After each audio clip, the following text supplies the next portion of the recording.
Save water, water will save your life. Water is an important factor in human life. Human life possible only with water. નમસ્કાર, મારી Manjula Salani official YouTube આઈડીમાં આપ સૌનું હાર્દિક સ્વાગત છે. નમસ્કાર, આપની સાથે હું મંજુલા. આજે તમારા માટે પાણી વિશે વાત લઈને આવી છું. પાણી આપણા જીવનમાં એક અગત્યનો ભાગ ભજવે છે.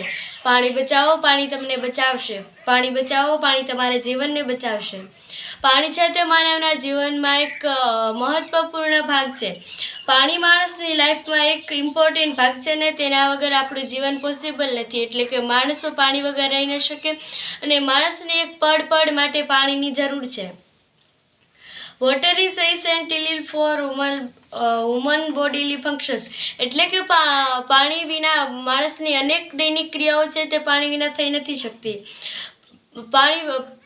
પાણી સાથે જ મનુષ્ય પોતાના અનેક કાર્યો કરે છે અને તેની દૈનિક ક્રિયાઓ પણ પાણી સાથે જ કરે છે. It said water is absolute of life.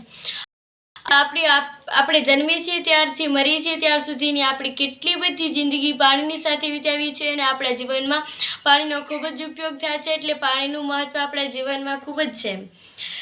I can be said that there is a water then life is a creation. આપણા જીવનમાં પાણીનું ખૂબ જ મહત્વ હોતું હોય છે અને આપણા જીવનમાં પાણી સિવાય બીજું કશું જ નથી. જો પાણી ના હોય તો આપણી જિંદગી આજ પૃથ્વી પર અશક્ય હોય છે. Water is a useful to cooking, drinking, bathing, washing, farming, industry and other way. પાણી આપણને અનેક રીતે ઉપયોગી છે. પાણીના અનેક ફાયદાઓ છે જેના લીધે આપણે જીવી પણ શકીએ છીએ અને રોજગારી પણ મેળવી શકીએ છીએ અને આપણે આપણો ખોરાક પણ પાણી સાથે રાંધી શકીએ છીએ. આપણે રાંધી શકીએ છીએ, પાણી શુદ્ધ રીતે પી શકીએ છીએ, આપણે પાણીથી નાહી શકીએ છીએ.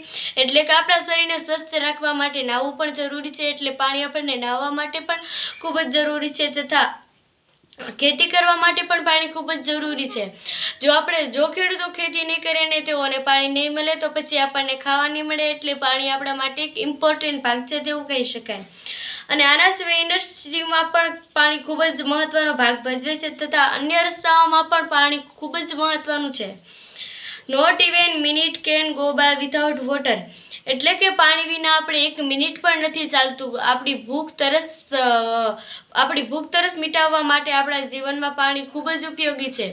પાણી વિના આપણે કશું જ કરી શકતા નથી. એટલે કે એક પળ પણ વિતાવી શકતા નથી. thus not even પાણી વિના નથી જીવી શકતા. રસ્તાઓ છે જેમાં આપણે પાણી બગાડીએ છીએ. જેવી રીતે કે ફેક્ટરીઓમાં કેટલાય રીતે ઉપયોગી થતા હોય છે અને પછી તેમાં પાણી બગડતું હોય છે. પરંતુ કોઈ એવો વિચાર નથી કરતા કે ડીપથી પાણીનો ઉપયોગ કરીએ અને પછી એક વસ્તુમાં ઉપયોગ કર્યા બાદ આપણે બીજી વસ્તુમાં પણ પાણીનો ઉપયોગ કરવો જોઈએ.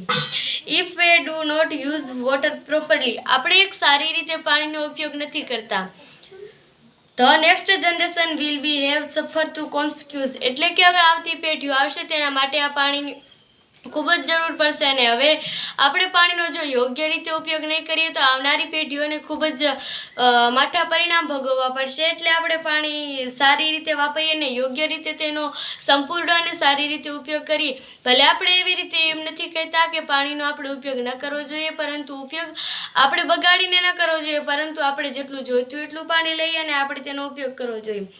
So let use water wisely. પાણી આપણા માટે ખૂબ જ એક ફાયદાકારક એવું પ્રવાહી છે જેના થકી આપણે અનેક કાર્યો કરીએ છીએ. Let's dig in the ground, build farm, pond and dam.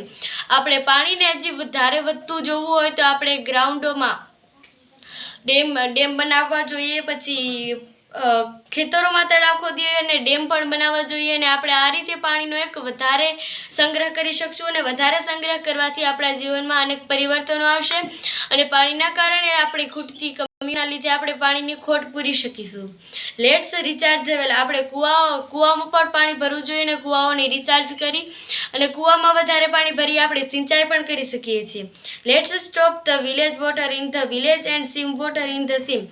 આપણે ગામડાનું પાણી ગામમાં રોકવું જોઈએ અને સીમનું પાણી સીમમાં રોકવું જોઈએ, જેથી તેનો ઉપયોગ ત્યાં જ થઈ જાય અને બીજા પાણીની જરૂર ન પડે અને સીમનું પાણી સીમમાં રહે અને ગામડાનું પાણી ગામમાં રહે તેવું આયોજન પણ આપણે કરવું જોઈએ.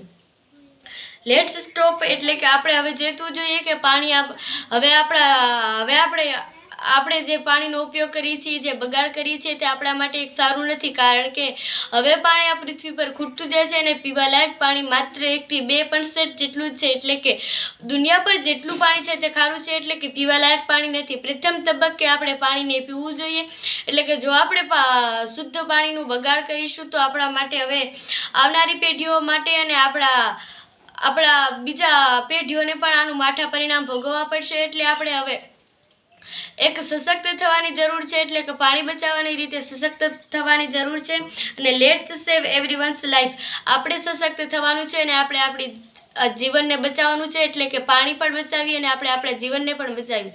કારણ કે પાણી બચાવવાથી આપણું જીવન બચશે. જો પાણી બચાવીશું તો આપણે તે શુદ્ધ પાણીને પી શકીશું અને તેના વડે અનેક ક્રિયાઓ કરી અને આપણે આપણા જીવનને ચલાવી શકશું. એટલે આપણે પાણીનો બગાડ નહીં કરીએ અને પાણી ઓછું બગાડીને તેનો અનુસરવાનો પ્રયત્ન કરીશું. અને બીજા જે પાણી બગાડતા હશે તે લોકોને પાણી બગાડવા નહીં દઈએ અને તેમને પણ પાણીનું મહત્વ સમજાવશું.